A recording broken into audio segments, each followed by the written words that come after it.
thank Jeanette and Riverview for having me come down tonight. I thank all of you guys for showing up. I have talked to nearly empty rooms before, so this is a huge, exciting night for me. My name's Mary, and I'm with the St. Louis chapter of the Alzheimer's Association. So I cover St. John County. So if you ever need anything, you can always call, and I will probably be the person that delivers it. So I'm excited to be here tonight and go over the 10 warning signs with you guys. So, everybody ready? Okay. So, first of all, today with the program that we're going to follow, we're going to cover the 10 warning signs, and you're going to see different videos. And the people in the videos are individuals that have Alzheimer's disease.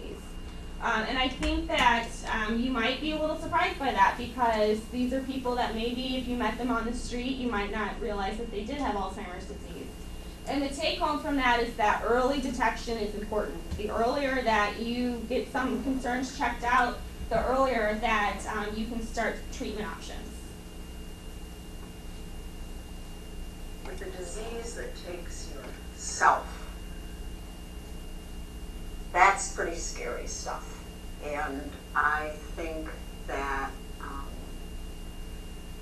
the next wave of people that they help with the association is going to, the next wave of this disease is going to be to not be the only one you know who has it.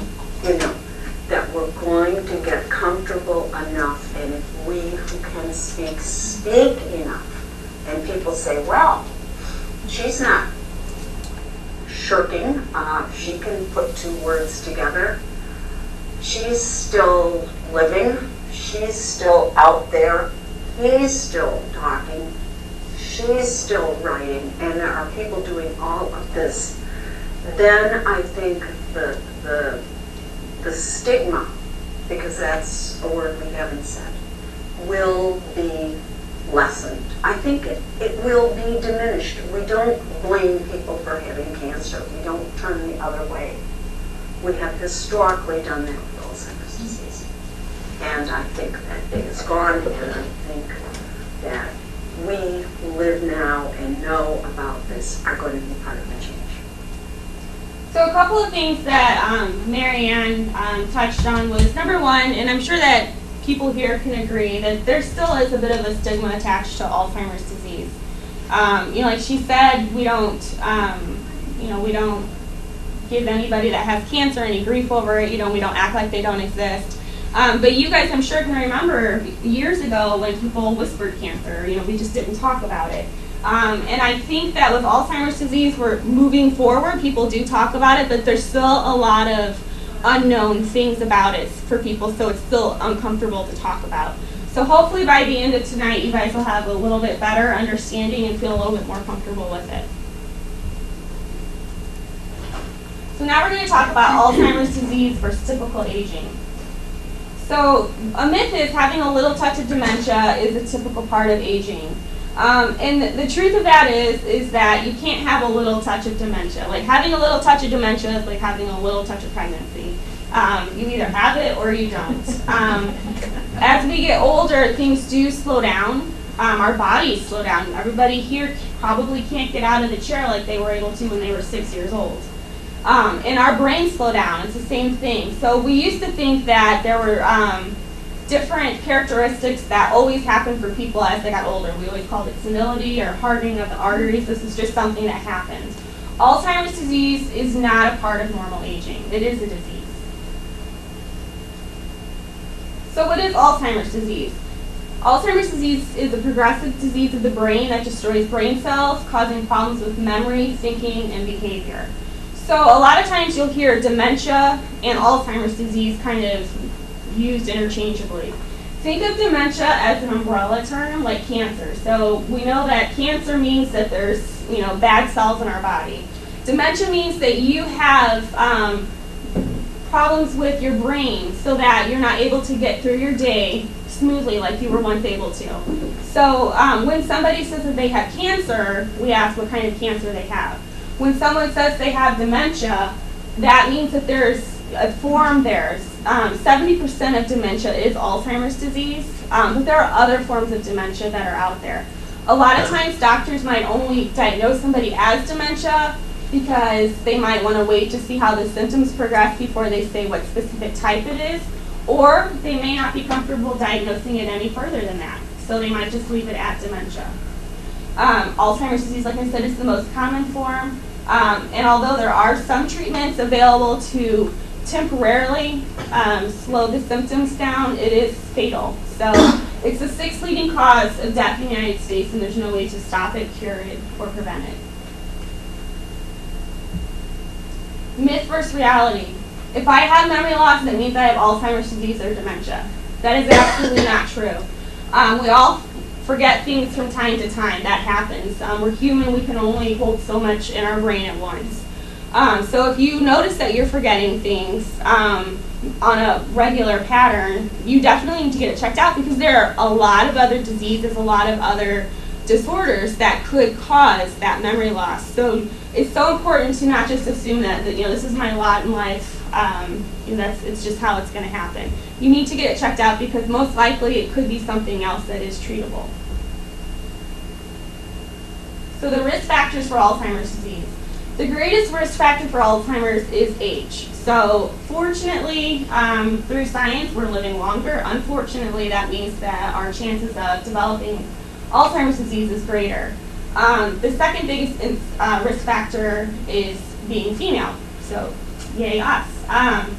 We tend to live longer. So since we live longer, our chances of developing the disease are greater. A couple other risk factors are also somebody that maybe has suffered a traumatic brain injury. We hear about the football players now that are starting to be diagnosed with dementia. Veterans that have suffered concussions or other brain injuries, they're starting to develop dementia as well. So that's another factor. Also, individuals with Down syndrome will develop Alzheimer's disease too. Myth versus reality. If Alzheimer's disease runs in your family, genetic testing will tell you whether you will get Alzheimer's disease too. That is not true. Having somebody that you're related to that has Alzheimer's disease, it's like having somebody that you're related to that has cancer. You do have a greater chance, but there's no way to prove that you will definitely develop that disease. There is a rare form of Alzheimer's, which is younger onset, and that occurs in individuals that are in their 40s to early 50s.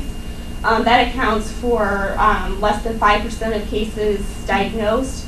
If that runs in your family, you most likely already know about it, because it's happening at such an early age. That's something that families are going to be aware of. So the gene ApoE4 is linked to greater risk of late onset Alzheimer's. So when we say younger onset, that means earlier than 65, so that's that 40 to 50 range. If we say older onset, that's 65 and older. And that's most commonly when people are diagnosed, age 65 or older. But again, just because you have that gene doesn't mean that you will for sure develop the disease. So again, it's definitely important to discuss the pros and cons of genetic testing with your doctor. There is a body-brain connection. Individuals that have a history of high blood pressure, of heart disease, of diabetes, of stroke, they have a greater chance of developing the disease. So it's important to remember that what's good for your heart is also good for your brain. So it's really important to make sure that you're getting proper exercise, that you are eating a good diet, and that you're just generally trying to live a healthy life. Because not only are you warding off other things like heart disease, like diabetes, but you're also potentially maybe eliminating your chances of Alzheimer's disease too.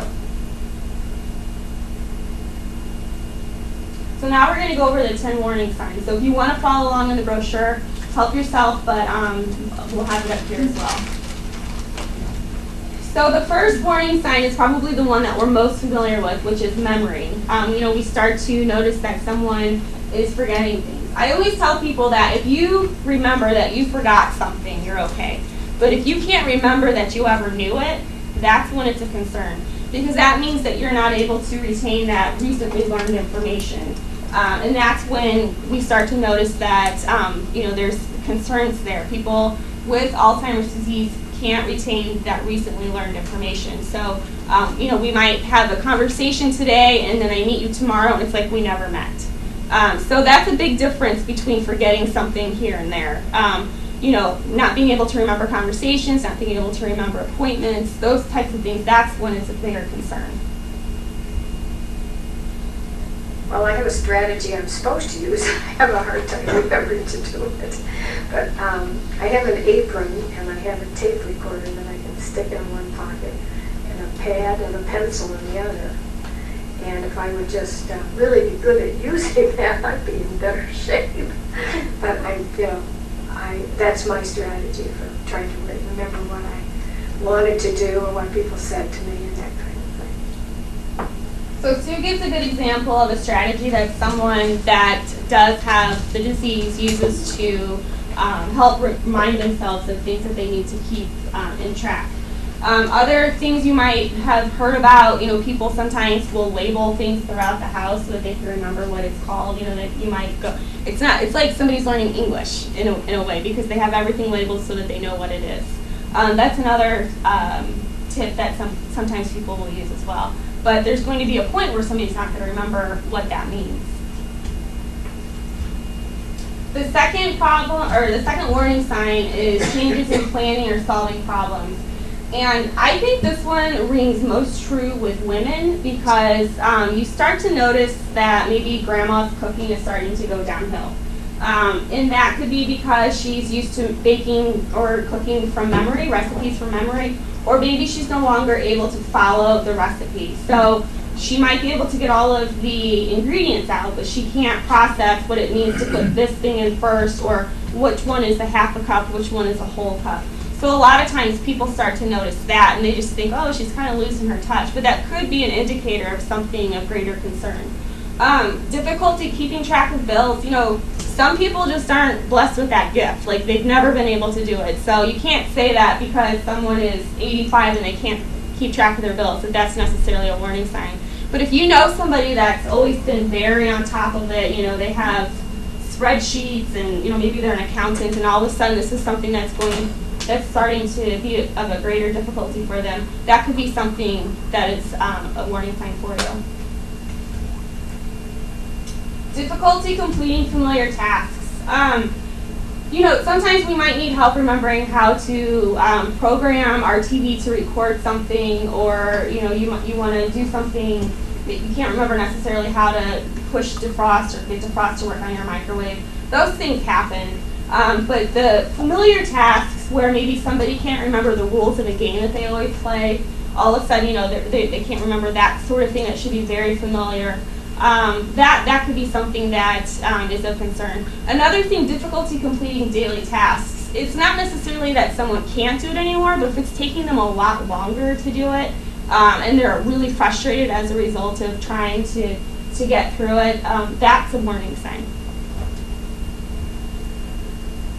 The biggest challenge is in reading and in doing simple tasks like just counting change.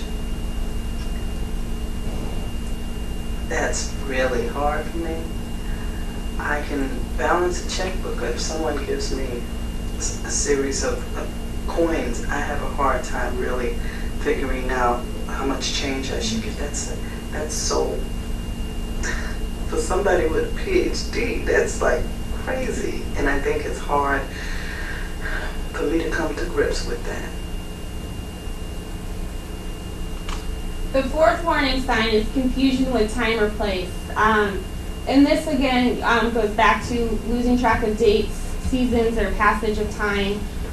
Someone not realizing that it's Christmas, even though there's the trees out and, the decorations and all of that, not being able to remember what season it is. But I've heard more than once of stories about someone going to Walmart and needing to, they end up having to ask for help or call the police because they can't remember how they got there, or they can't find their car. And so that's a warning sign. You might also have had an experience maybe where you've taken someone, maybe an aunt, to a family function, and then she starts to get really concerned because she can't remember. She just wants to go home. She doesn't know how she got there. She doesn't know how to get home. She just wants to be home.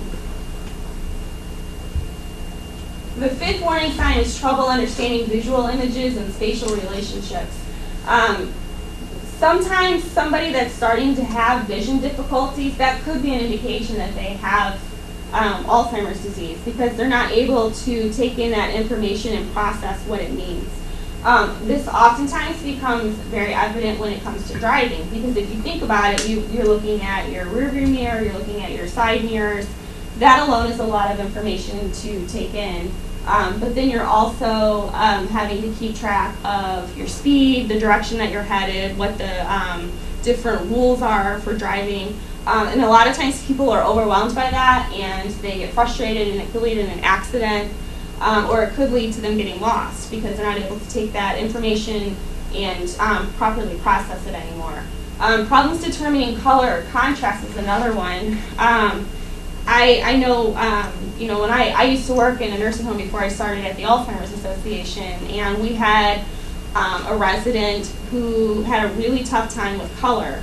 And so if the plate was white and there was mashed potatoes and like baked chicken and white bread on the plate, to him it looked like an empty plate. Like he didn't think there was anything there because he couldn't pick up on the very subtle color contrast. So that's an indication. If somebody starts putting something in an odd place consistently, it might be because they can't pick up the difference. So like for example, again back to the nursing home, we had a resident who kept going to the restroom in the trash can in the bathroom. But the trash can was black, the floor was white, the toilet was white. They could see the trash can, they could see that color contrast, but they couldn't see the toilet difference between the toilet and the floor. So that's another indicator. New problems speaking or writing. If you see somebody, you might be able to start off having a pretty good conversation with them, but then all of a sudden you might notice that they're starting to repeat things, or that they're asking the same questions, or maybe they just completely shut down a conversation. And this could be because they're not able to keep up with it, or they're not able to find the words that they want to use. You might also notice somebody start using more general words for things. So rather maybe than calling it a watch, they might call it a hand clock. Or my grandma called anything with buttons a calculator, even though she meant the remote control for the phone. She called it a calculator because it had buttons, just more general, or the wrong name for things too. My sister, who lives in North Carolina, I live in New York, I sent her an email. And apparently she showed it to my brother-in-law. And she called me and said, that email made no sense at all. And one of the things that I neglected to tell you was that I would do write emails, things that normally took me about 2 minutes to do. It would take me a half an hour, 45 minutes. And I'd have to read it over, and there was no guarantee it was okay. So I had another person at work read over it. And so it was hard. It was hard. And that's when I realized I thought my emails were fine. Then my sister started telling me, and everybody, so I said, it's not, things aren't coming out right.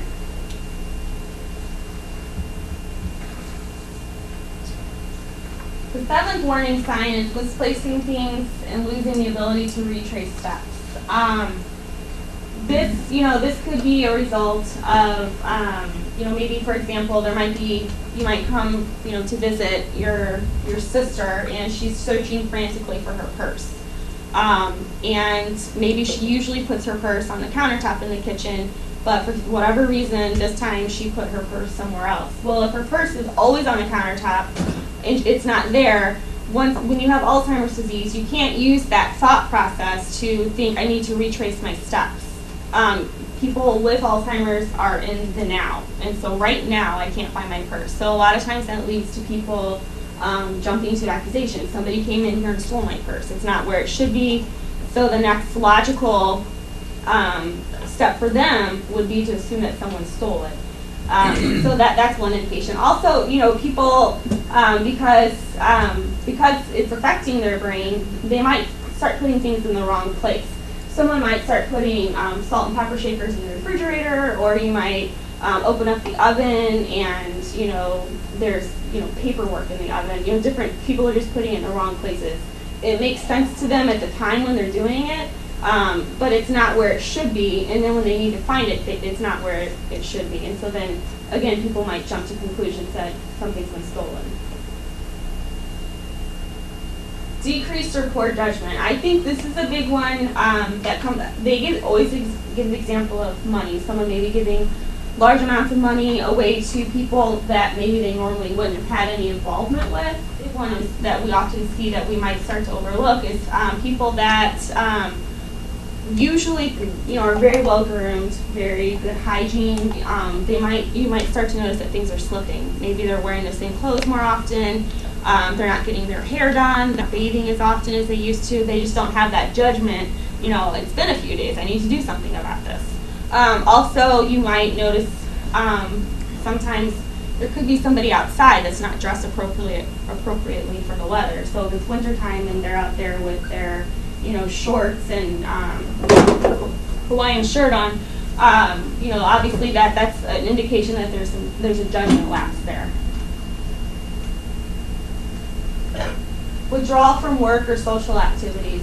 It's very normal for us to not want to, go out and, hang out with our friends and family every night, or, not look forward to going to work every day. That's normal. We do that. But when you start to notice that somebody is withdrawing from things that they have always loved, but not necessarily give a good explanation, they just don't have any interest in it anymore, that's a concern. If you know somebody that used to be a huge Arnold's fan and now all of a sudden they have absolutely no interest in it,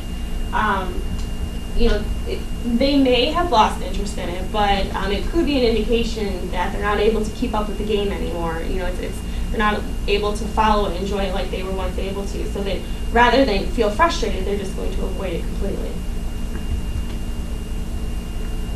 The 10th warning sign is changes in mood and personality. And again, sometimes we have bad days, we're just not in a good mood. But if you notice consistently that someone is, maybe they seem more confused, or maybe they just seem angrier more often, fly off the handle a lot more than they used to be able to, that could be an indication that there's something wrong. So what should you do if you see someone that has the 10 warning signs, or maybe you're concerned about yourself? First of all, you don't have to have all 10 warning signs in order to qualify for concern. If somebody has 1 or 2, it's definitely worth getting checked out. And what you need to do is talk about it. Sweeping it under the carpet doesn't fix the problem. We can't, like I said, we can't just assume that because someone's forgetting more, or maybe they're confused more, that, they're 80, that's just how it is. That could be something that's a bigger concern. And sweeping it under the carpet isn't a fair thing for them either. So it's really important to talk about it, and, it's going to be a tough conversation. But it's important to have that conversation, and it's important to follow up on that conversation and keep on it until something happens. And you can contact the Alzheimer's Association to get information on, how to have that conversation, different things to say, and what to do if you get a bad reaction, how to follow up with that. So there's that information there for you.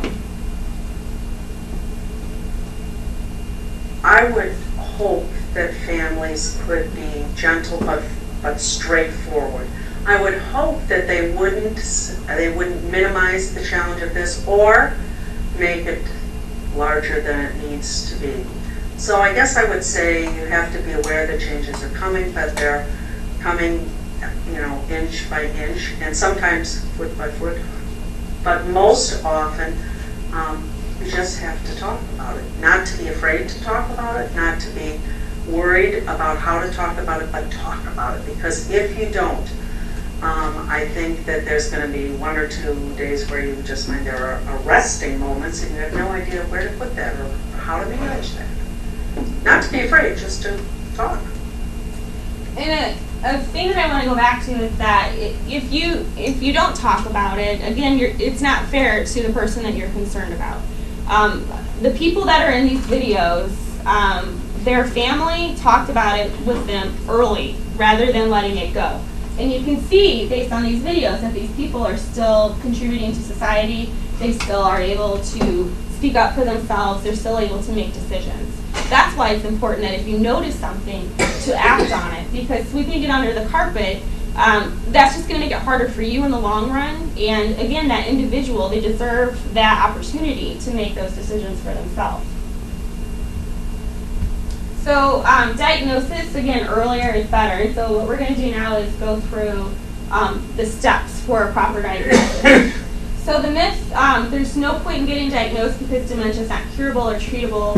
It'll just upset my family and me, so why do it? The reality is, that's true, there is not a cure for it. But once you do know what you're dealing with, once you do have a diagnosis, then you can plan accordingly. It's much easier to know what you're dealing with rather than to live life with your head in the sand and just act like nothing's going on. It's important to get it checked out too because it might not be Alzheimer's disease or dementia at all. Like I said, there are a lot of things that can cause dementia-like symptoms that are not dementia, and they are curable. So some things can be treated and reversed. A couple of examples. Somebody could have a vitamin deficiency, and it could cause them to have dementia-like symptoms. That's a treatable thing. Especially among older people, depression, a lot of the warning signs that we talked about, the mood change, the loss of interest in activities, those are all things that go along with depression too. And depression is treatable. And depression runs highest among the older demographic, which makes sense because there's a lot of change that they're dealing with in the first place, possibly, not adjusting to retirement or adjusting to this new stage of their life. They could have lost a loved one. There are a lot of things that can cause depression, and that's treatable. Another treatable condition could be a thyroid issue. That can cause dementia-like symptoms, and thyroid can be treated. So again, that's why it's so important to just not assume that, well, they're older, so that's just how it is. It could be something else that could be treated. So that's why it's so important to go to the doctor and get it checked out. And he asked me for 6 months, called this mild cognitive impairment. And I kept seeing him every 6 months, and he finally, maybe the second visit or the third visit, he said, I hate to tell you this, but you are early onset Alzheimer's. And I asked him why he didn't say that in the first meeting, and he said to me, a lot of doctors are too fast about assuming that's what it is without further testing, because you can have the symptoms and it can come from the drugs you're taking, and they can take you off those drugs and your mind will be fine. And there's other things that can happen to give you the symptoms of early onset Alzheimer's, and it really isn't. It can be corrected, and he just wanted to be sure before he did anything. So the diagnostic steps, I want to make sure that everybody has a good understanding of what the process is involved in getting a diagnosis. If you go into your doctor and you say, I'm having problems with memory, or my mom's having problems with memory, she's maybe give a couple examples of what that is, and your doctor says, she just has some memory issues, and then maybe gives her a prescription for Aricept and sends you on your way. That's not a proper diagnosis. Because again, that could be something else. We can't assume that everybody that is 80 years old and has some memory issues has Alzheimer's, because it could be, medication interaction, could be vitamins. There's a lot of other things that you want to get tested. So the first step in the process is the doctor or the nurse getting a history from the patient and from the close family or friends. And the reason why you want it from both is because somebody that has Alzheimer's may not be able to give you the full picture. They might think that they're only forgetting things here and there, where in reality, they're forgetting things every day. So it's important to have that dual perspective so that the family member or the friend can say, this is what they're normally like. this is the baseline, and you know, here are the problems that they're actually having. The second step would be a physical exam, and this is just your normal, you know, you go for your annual exam with your doctor. And this should include a hearing test. A lot of times people might be assumed to have Alzheimer's, and what they really have is wax buildup or a hearing deficit. And people think that since you know, since they're not listening anymore, or you know, they've lost interest in things, that they have Alzheimer's. It could be that they can't hear, and so that makes a lot of sense. So that's you know, throw that in there if you're in the doctor's office. Check the hearing. They're also going to do a blood test and a urine test, and that's to rule out any types of infections or anything going on in the blood system.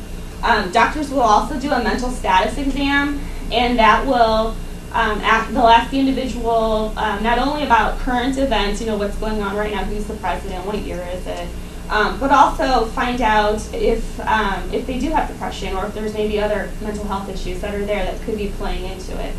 Also, there will be a neurological exam, and this is where the doctors, you know, testing our brains, how they work, looking at vision, looking at our walking, making sure that everything's on par there. And then there should be a brain scan. Doctors could use an MRI usually. CAT scans, PET scans are now sort of being used more with the imaging. And the reason for that is because there could be other factors that are causing issues. Could be a tumor, could be history of stroke that's there, you know, that you maybe didn't see otherwise. There could be a brain injury that maybe somebody suffered long ago that cause problems, so they need to be able to see that so that they can get a whole picture of what's going on. So again, like the video that was on just a little bit earlier, the man said that, you know, his doctor, it took him 6 months before he made that final diagnosis. You know, as stressful as that is, and you just want to know right now, it's important that they rule everything else out before you do get that diagnosis. Because, again, if it's something that's easily treatable, that's being overlooked, that could turn into something fatal. And it might not have been Alzheimer's at all to begin with. So you definitely want to know what you're dealing with. So again, the physician's test can identify disorders that may cause memory loss, could cause those problems that, you know, we talked about. And some of those disorders, you know, are listed up here: anemia or vitamin deficiencies, excessive use of alcohol, medication side effects, and then certain infections.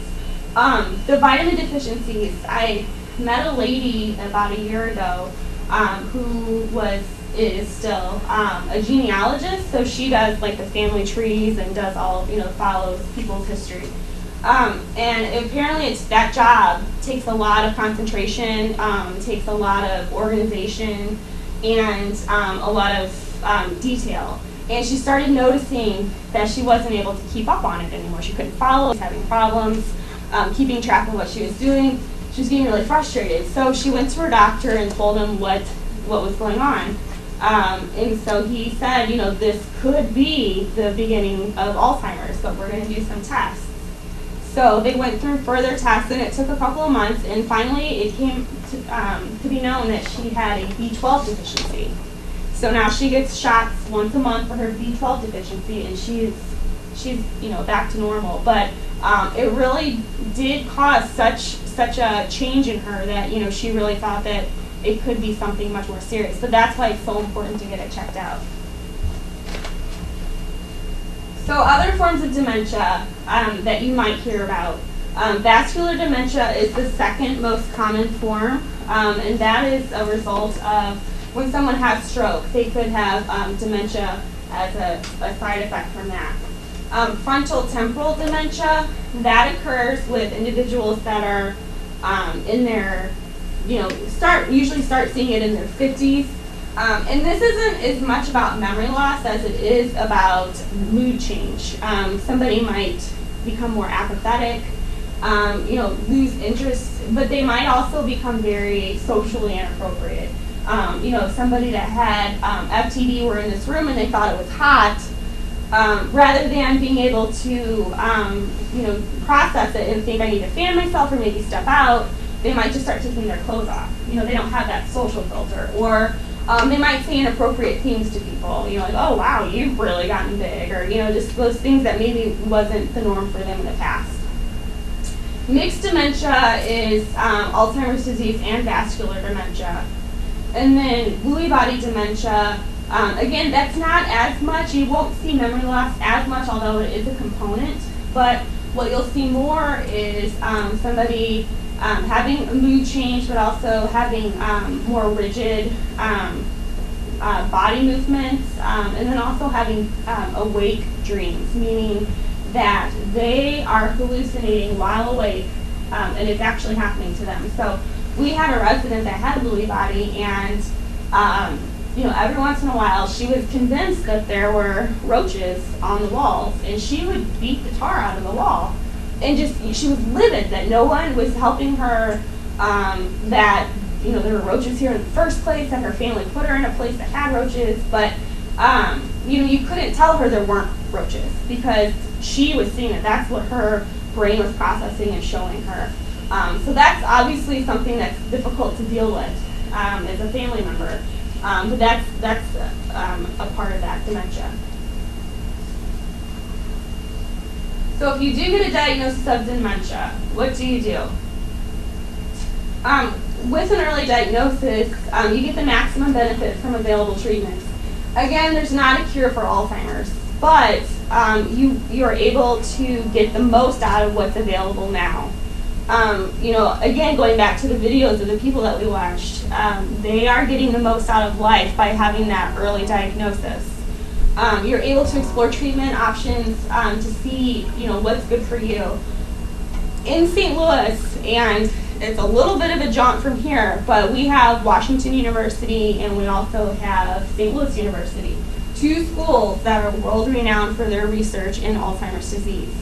And they have clinical trials that are going on continuously. Taking your loved one up there and getting them seen is huge. I mean, that's a great thing that you could do for them, because they're going to get seen by top-notch doctors. They're going to be seen probably more often than they would be seen by their regular doctor. They're also going to get access to treatments that aren't available to the market. It may not necessarily cure them, but we don't know that. But they're getting access to things that the common person isn't able to take advantage of. So I brought some brochures on, it's called the Memory and Aging Program. So I brought brochures on that. So if anybody's interested, you can get that from me afterwards. But I definitely think that being in the St. Louis area, Alzheimer's disease, honestly, it sucks. But we're very lucky that we have those two schools here to be able to take advantage of. There are people other places that don't have that. Early diagnosis is very important, because it's like with anything, if you start early, you'll have more success in the treatment of it. And with Alzheimer's, there is no cure, but it can be made livable. The medication can help you live a more productive life with it. So the medications that are available are designed to help relieve some of the symptoms, but they cannot stop the progression.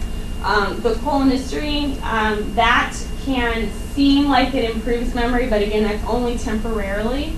Right now, what we have available is Aricept, Namenda, and Exelon. Those are, again, only temporary treatments, and they're not going to reverse things or cure it. But that's what we have available, and those can make huge changes in an individual, temporarily. It can give them a good quality of life for a little longer, maybe than they would have had they not been on any medications at all.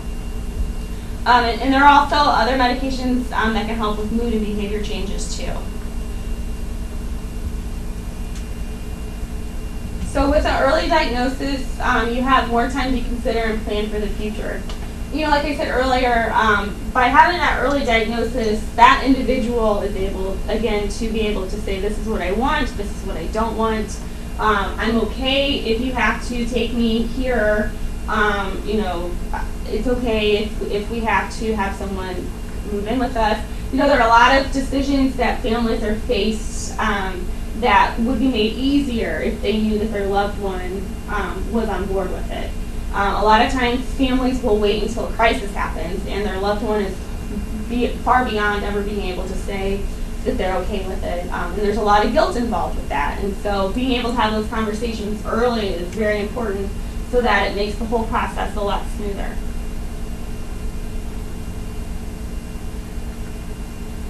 So by having an early diagnosis, you're also able to plan for the future. You're able to seek legal advice and services, identify all of the legal documents needed, make plans for medical treatments and decisions, take care of finances and property, and name a person to make decisions on your behalf. I always tell couples, oh, it's okay, he's my power of attorney, I'm her power of attorney.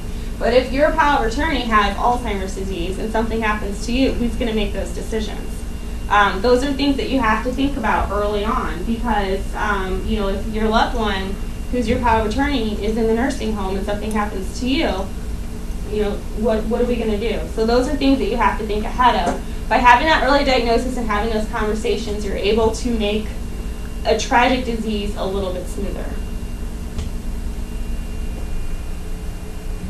So some of the resources that are available through the Alzheimer's Association, those are in the purple brochure that I handed out, but I'm going to touch on just a couple of them. A care consultation is something that we offer to families. I can meet with you one-on-one or with your family, whatever you prefer, and we can talk about where you are in the disease process and what things need to be taken care of. So there are things that you need to be mindful of that are going to come down the road, and there are things that need to be taken care of right here and right now.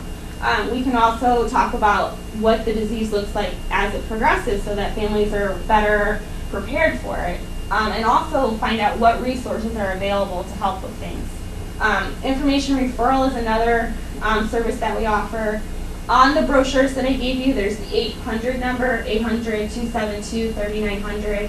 That goes to our Olive office. And you can call 24 hours a day, 7 days a week, and speak with someone. If you call during business hours, you are most likely speaking with either a staff member or a volunteer who is either a current caregiver or a former caregiver. So you're getting advice and feedback and perspective from somebody that's possibly been in your shoes. We can provide information on the disease and different things that happen along the way, and also referrals for what resources are available in the area. We also have a support group that meets at the health department every month. I have flyers for that if anyone's interested in that. We also do education programs like this for the community that are free. We also do professional education programs. So we do programs in nursing homes with home health so that those caregivers know how to provide better care for the person with dementia, because it's completely different than your other patients that they might be working with. We also have safety services available. One thing that I want everybody to know about is our Medical Alert Safe Return program. And what this is a bracelet that someone with Alzheimer's disease or any type of dementia wears, either on their arm or around their neck. And it has a safety medic symbol on the front, and on the back there's a number on there. If someone were to go wandering off and go missing, which 60% of people with dementia wander at some time, so it's not a matter of if your loved one wanders, it's when.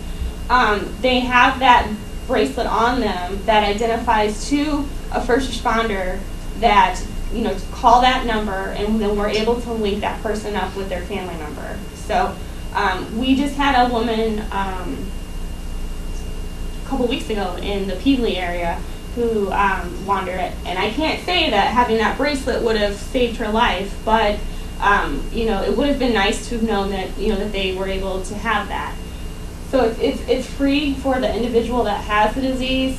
We also ask caregivers to get it too, because if you're caring for somebody and something happens to you, it's important for first responders to know that there's someone else that they need to check in on. We also do respite service where we can provide scholarship money for that. So if you are a caregiver, you need a break. It's just impossible to be able to care for somebody 24 hours a day, 7 days a week. So we have respite money available that we can give to you to help get that break. So it's $500 a year for 2 years. If respite isn't what you need, you can use that money for personal products. You can use it to help pay for medication. You can help use it to pay for shower chairs or incontinence products. Whatever it is that your loved one needs in the home, you can use that money for that as well. That money is not being used enough in the St. John area. So, we get some of that funding through the state, and the state has a use it or lose it mentality, which I get. So if you could help spread the word on that, that would be really important. There are also opportunities to get involved with the Alzheimer's Association. Next weekend, September 14th, we have our Walk to End Alzheimer's, and it's going to take place in Festus at Crystal Oaks. This is a great opportunity for you to come out to not only participate in the walk, but also to get information about what services are offered, what community vendors are available, and also just to be a support system for others that are there with you that are in the same situation. So it's absolutely free. So if you're available at 9 a.m. on September 14th, I hope you guys can make it. And I have information up here about that as well. So to wrap things up, if you notice signs, talk about what's happening. Do not sweep it under the carpet. See a doctor. We didn't talk about this, but you don't necessarily have to see a neurologist in order to get a diagnosis. If your regular doctor is comfortable with making a diagnosis, which is a conversation that you should be able to have, and you feel comfortable with them making that diagnosis, that's fine. However, if you have that 5-minute visit and you walk out with a diagnosis, it's definitely worth seeking a second opinion on. Find out why it's happening and what to do about it. With the signs that you're noticing. And again, it's so important to get it checked out because it could be something else. Follow up on all diagnostic and treatment recommendations. It's kind of like when you go to get your car checked, if they tell you need to get new tires and you don't, it's not going to fix anything. You got to get it fixed or you're going to have problems. So ignoring it doesn't make it go away. And then follow up with resources from your chapter. So please call us 24 hours a day, 7 days a week to get any information that you have. Or even you can just call and talk to somebody. If you're a caregiver or if you're worried about somebody, you can just call again and just have that conversation to do brainstorming or just to bounce ideas or get support for it. My passion in life is to have people diagnosed as early as I was, so that the good part of their life can be extended. I wear an Alzheimer's bracelet every day that says there's reason to hope, and I think that's kind of my mantra. That, if we can find people that are out there, get them to a good place where the guy knows, the gal, whatever knows what they're doing, and get diagnosed and get help.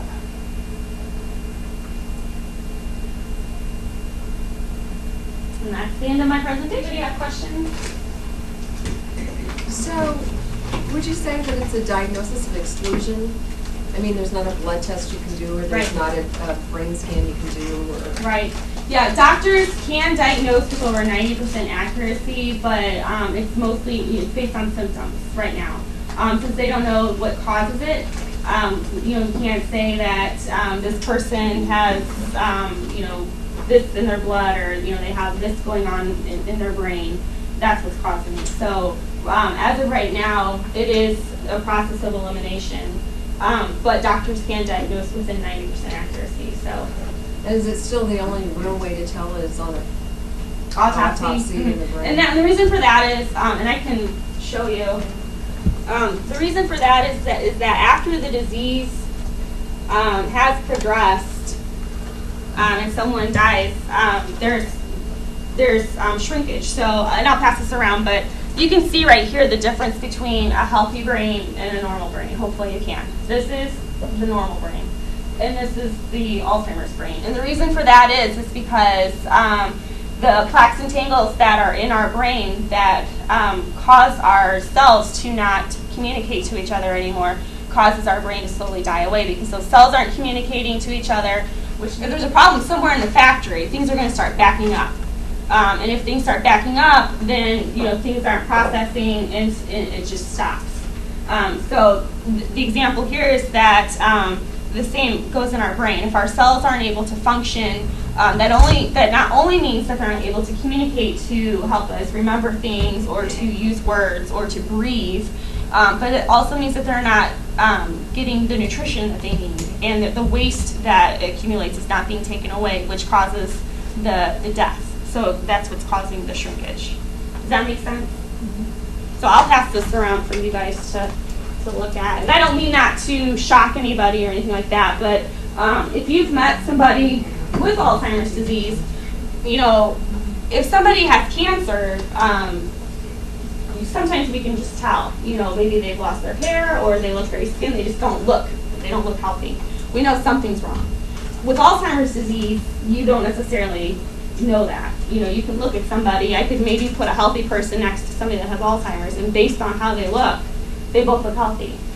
So it's important for families a lot of times to see that there is something going on, because I think that helps them understand that their loved one isn't just being annoying or just being frustrating or just being the worst person in the world intentionally. It's because their brain is dying away and they're just not able to go through life like they were. Yes, sir. You went through these 10 points and whatnot, and no doubt the Alzheimer's Association developed these or whatever.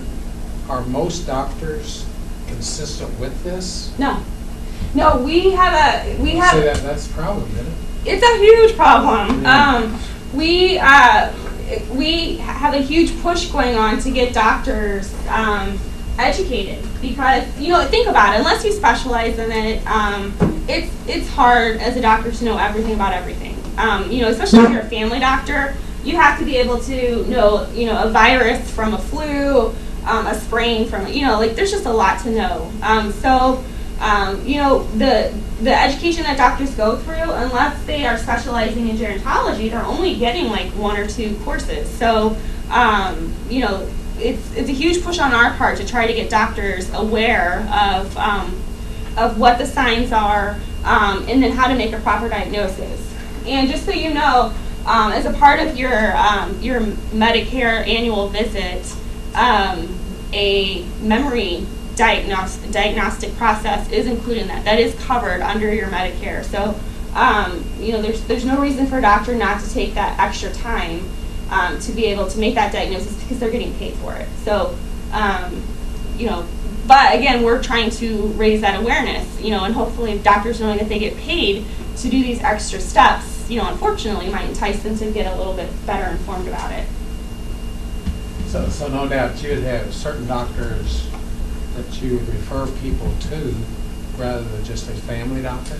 Well, what we have are, we have resource sheets for all of the counties that we cover. We cover 38 counties between St. Louis and Illinois. And what we have on our resource sheets are doctors that have told us that they diagnose for dementia, or they've gone through trainings that we've had.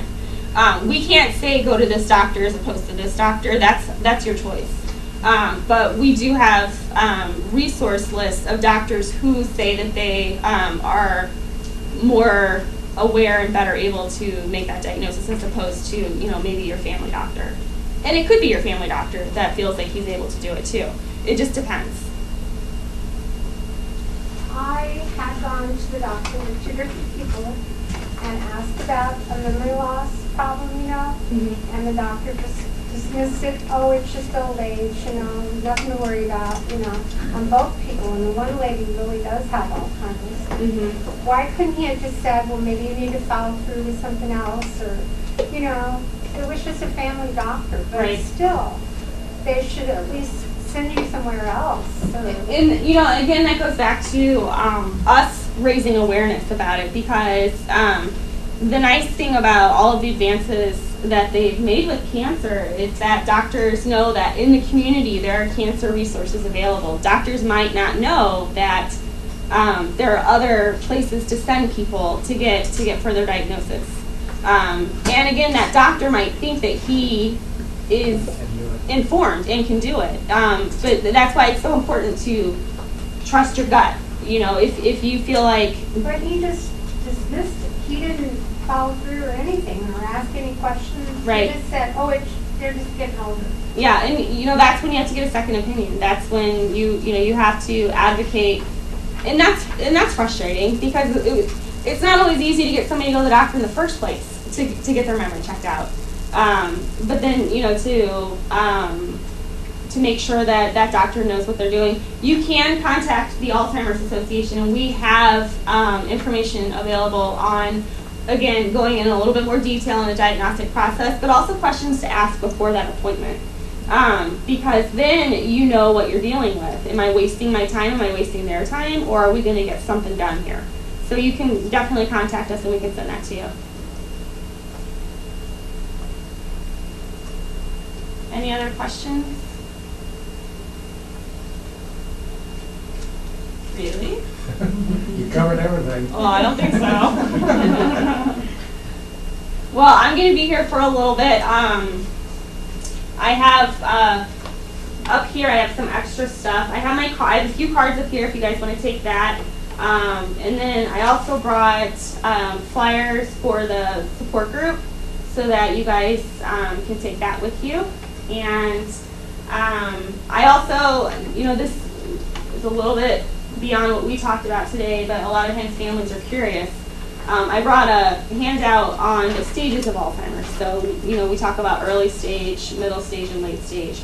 So this handout here goes over the stages as well as like what the symptoms and characteristics are of each stage, as well as what someone could be able to do and what they might not be able to do based on what stage they're in. The interesting thing about Alzheimer's disease is that if you've met one person with Alzheimer's disease, you've met one person with Alzheimer's disease. Since it's a brain disease, it affects different people different ways. So, you know, I can't give you this and say this will first happen, and then this is the second thing, and this is the third thing that's going to happen. You might look at this and be like, well, that sounds like my mom in the early stage, but this over here in the late stage, that sounds like my mom too. And that could be the case. So this is just a guide. You know, you can't look at this and say, you know, this is exactly how the disease is going to progress. So, well, I'm trying to think of a joke so we can end this on a happy note, but I can't. So, I want to thank you guys for your time. You guys were a great audience, very attentive. I appreciate that. And again, I'm going to be here. So, if you think of something, or maybe you want to, talk about something not in front of everybody, that's absolutely fine. I'll be here for a little bit.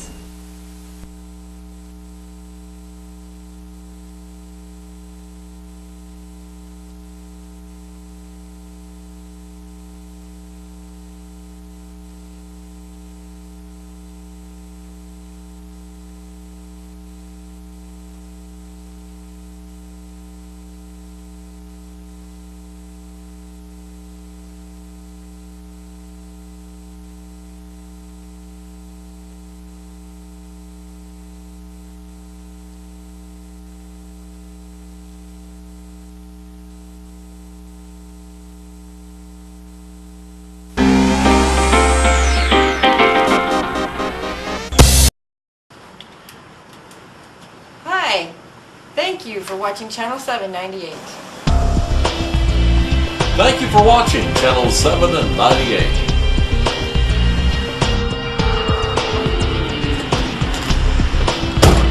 Hi, thank you very much for watching Channel 798.